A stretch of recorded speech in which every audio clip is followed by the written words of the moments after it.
నమస్తే, నేను మీ journalist Vasanth. Welcome to Abhinav Bharat. ఈరోజు ఒక బిగ్ అప్డేట్ చూస్తున్నాం. ఇక ఏపీ మాజీ ముఖ్యమంత్రి వైఎస్ జగన్మోహన్ రెడ్డికి ఆయన తల్లి జలకిచ్చారు. ఏపీ మాజీ సీఎం వైఎస్ జగన్మోహన్ రెడ్డి ఆయన సోదరి షర్మిల మధ్య జరుగుతున్న ఆస్తి వివాదం కొత్త మలుపు తీసుకుంది. ఇక ఆ అంశంలో వైఎస్ విజయమ్మ ఎన్సీఎల్టీలో ఒక అఫిడవిట్ను దాఖలు చేశారు. దీనికి సంబంధించి సరస్వతి పవర్ షేర్లు ఏదైతే ఉన్నాయో ఇవన్నీ కూడాను నాకు సంబంధించిందే. అటు షర్మిలకు గాను, లేదంటే జగన్కి గాను, భారతికి గాను ఎలాంటి ఓటా లేదు అంటూ కూడాను ఇక విజయమ్మ వైఎస్ జగన్కు షాక్ ఇచ్చినట్టు తెలుస్తుంది. ఇక వైఎస్ జగన్ భారతీయులకు సరస్వతి పవర్ విషయంలో ఎలాంటి అధికారం లేదు, అసలు వారికి అందులో ఓటాలు కూడా లేవని చెప్పేసి అన్నీ తన పేరిట బదిలీ అయ్యాయని, ఇక వారికి పిటిషన్ వేసే అర్హత కూడా లేదని చెప్పేసి విజయమ్మ ఎన్సీఎల్టీలో అఫిడవిట్ దాఖలు చేయడం కూడా జరిగింది. ఇక ఈ వ్యవహారంలో షర్మిలను అనవసరంగా లాగుతున్నారు అంటూ కూడాను ఇక విజయమ్మ ఆరోపించారు. ముఖ్యంగా ఆయన జగన్ భారతీయులపై ఆరోపణలు చేశారు. అంతేకాదు ఇక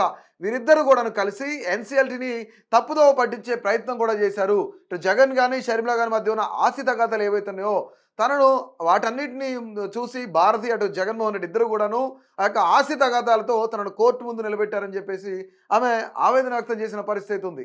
ఇక ఏ తల్లికి కూడా ఇంత నిస్సహాయ స్థితి రాకూడదని చెప్పేసి ఇలాంటి పరిస్థితి తీసుకొచ్చి ఆవేదనకు గురి చేయడం జగన్ భారతీయులకు సరికాదని చెప్పేసి ఇక విజయమ్మ తన అఫిడవిట్లో పేర్కొన్నారు. ముఖ్యంగా గిఫ్ట్ డీడ్ ప్రకారం తనకు ఇచ్చిన వాటాలన్నీ చట్ట ప్రకారమే ఇచ్చారని, షర్మిల భవిష్యత్ ప్రయోజనాల కోసం ఇచ్చారని అనడం అబద్ధమని స్పష్టం చేశారు. ఇక జగన్ భారతి అబద్ధాలు చెబుతున్నారన్నారు విజయమ్మ. ఇక ప్రస్తుతం జగన్ భారతీయులకు వాటాలేమీ లేవని చెప్పేసి మొత్తం సరస్వతి పవర్ వాటాలకు సంబంధించి దాదాపుగా 99.75% ఓటాలు తనవేనని చెప్పేసి ఈ విషయం కూడా తెలియజేశారు. అయితే తాను షర్మిలకు ప్రేమతో సరస్వతి పవర్ షేర్లు వాటాలు ఏవైతున్నాయో అవన్నీ కూడాను రాసిచ్చినానని, ఇప్పుడు అతనికి ఎలాంటి ప్రేమ లేదని, అందుకే తన కంపెనీ తనకు ఇప్పించాలని జగన్ ఎన్సీఎల్టీలో ఇక ముఖ్యంగా పిటిషన్ వేశారు. అంటే ఇవన్నీ కూడాను జగన్ కానీ భారతి కానీ తప్పుదోవ పట్టించే ప్రయత్నం చేస్తున్నారు నేషనల్ ట్రిబ్యునల్ కూడా అని చెప్పేసి విజయమ్మ చెప్తున్న పరిస్థితి ఉంది.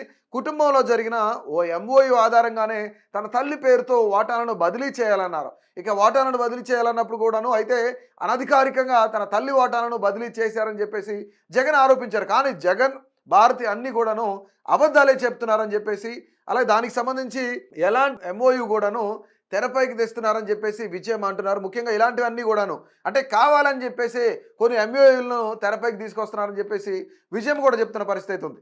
ఇక ఈ కేసు వ్యవహారంలో తల్లి చెల్లితో కూడా జగన్ వ్యవహరిస్తున్న తీరు ఏపీ ప్రజల్లో చర్చనీయాంశం అవుతుంది. ముఖ్యంగా మనం చూసినట్లయితే అంటే ఇన్ని ఆస్తులు ఉన్నా సరే, ఇన్ని ఆయనకి వేల కోట్లు లక్షల కోట్లు ఉన్నా సరే, కానీ ఇక్కడ తల్లితో చెల్లితో వాళ్ళిద్దరి మధ్య అంటే ఈ యొక్క ఆస్తి తగాదాల వైరమే ముఖ్యంగా చర్చనీయాంశంగా మారింది. అటు రాజకీయాల్లోనూ కూడా ఇది పెనుదుమారంగా మారినట్టు తెలుస్తుంది. ముఖ్యంగా గతంలో మనం చూసినట్లయితే అంటే సరస్వతి పవర్ షేర్స్కి సంబంధించి గతంలో ఒక గొడవ జరిగినప్పుడు జగన్ భారతి నేషనల్ ట్రిబ్యునల్కి వెళ్ళినప్పుడు కూడాను విజయమ్మ చాలా క్లియర్గా ఈ సరస్వతి పవర్ షేర్లు అన్నీ కూడాను జగన్ ఒక్కడివే కాదు, భారత్కి ఇందులో వాటాలు లేవు అని చెప్పేసి, అది ఉమ్మడి ఆస్తి అని చెప్పేసి గతంలో కూడా విజయమ్మ కొన్ని సంచలనమైన కామెంట్స్ చేశారు. ఇక దాన్ని అనుసరిస్తూ కూడాను ఆమె ఇప్పుడు నేషనల్ ట్రిబ్యునల్కి వెళ్ళిన పరిస్థితి అవుతుంది.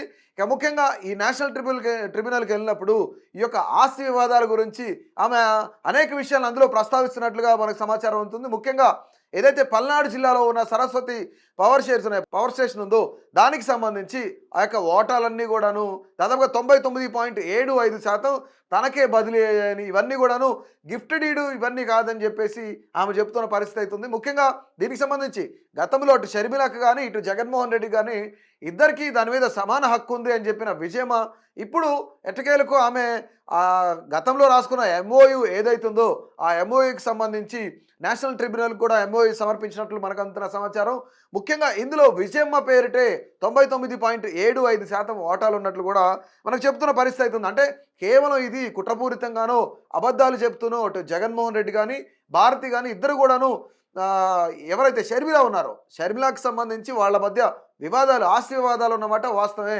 కానీ వాళ్ళ వివాదాలతో నన్ను కోర్టు ముందు నిలబెడుతున్నారు, కోర్టుకు లాగారు అని చెప్పేసి ఆమె ఆవేదన వ్యక్తం చేసిన పరిస్థితి అవుతుంది. అంటే ఇంకా అనేక కంపెనీలకు సంబంధించి కానీ లేదంటే అనేక ఆస్తి వివాదాలకు సంబంధించి కానీ ఆ యొక్క అఫిడవిట్లో ఆవిడ పేర్కొన్నట్లు మనకు సమాచారం. రానున్న రోజుల్లో ఇంకా ఏమేమి బయటపడితే ఏంటి అనేది కూడాను అందరి మధ్యలో కూడాను కొంత ఆసక్తి రేకెత్తనిస్తుంది. ఇక ముఖ్యంగా ఇక్కడ చూసుకున్నట్లయితే అంటే అటు రాజకీయ విశ్లేషకులు కానివ్వండి, ఇటు ఎవరైతే ఇంటలెక్చువల్ పీపుల్ ఉన్నారో వీళ్ళంతా కూడాను అంటున్న మాట ఏంటంటే జగన్మోహన్ రెడ్డికి వేల కోట్లు ఆస్తులున్నా సరే అటు తల్లికి సంబంధించిన ఆస్తులు కానీ ఇటు చెల్లికి సంబంధించిన ఆస్తులు కానీ వదలడం లేదు అని చెప్పేసి చర్చించుకుంటున్న పరిస్థితి అయితే ఉంది. ముఖ్యంగా ఇక్కడ భారతి కూడాను ఒక కీ రోల్ ప్లే చేస్తున్నారు. వీటన్నిటికి సంబంధించే భారతి కీ రోల్ ప్లే చేసి ఎన్సీఎల్టీకి ఒక అఫిడవిట్ ఇచ్చేలా చేశారు, కోర్టుకు వెళ్ళేలా చేశారు అని చెప్పేసి చర్చ జరుగుతున్న పరిస్థితి కూడా ఉంది. కానీ ఇక్కడ ఇఫ్ ఇన్ కేస్ ఇప్పుడు గనక జగన్మోహన్ రెడ్డి విజయమ్మకు కౌంటర్ దాఖలు చేస్తే గనక రేపు రానున్న రోజుల్లో ఇక విజయమ్మ ఏ ఆస్తుల్లో నాకు వాటాలు ఉన్నాయని చెప్తారనేది కూడాను ఒక పెద్ద చర్చగా మారింది. నిజంగానే రానున్న రోజుల్లో ఒకవేళ జగన్మోహన్ రెడ్డి కనుక విజయమ్మపై కౌంటర్ దాఖలు చేస్తే కనుక డెఫినెట్లీ ఇది కొంతమేర ఒక చెడ్డ పేరును మూటగట్టుకుంటాడు జగన్మోహన్ రెడ్డి అని చెప్పేసి కూడాను రాజకీయ వర్గాల్లో కూడాను ఒక పెద్ద చర్చ జరుగుతున్న పరిస్థితి అవుతుంది. సో ఓవరాల్గా ఈ మొత్తం ఈ యొక్క ఆస్తి వివాదాలను చూసుకున్నట్లయితే ఈరోజు విజయమ్మ ఎన్సీఎల్టీలో చేసిన ఏదైతే పిటిషన్ ఉందో ఈ పిటిషన్కి సంబంధించి ప్రతి ఒక్కరు కూడాను ఈ ఆస్తి వివరాలకు సంబంధించి కూడాను మీ యొక్క అభిప్రాయాన్ని తప్పకుండా తెలియజేయండి.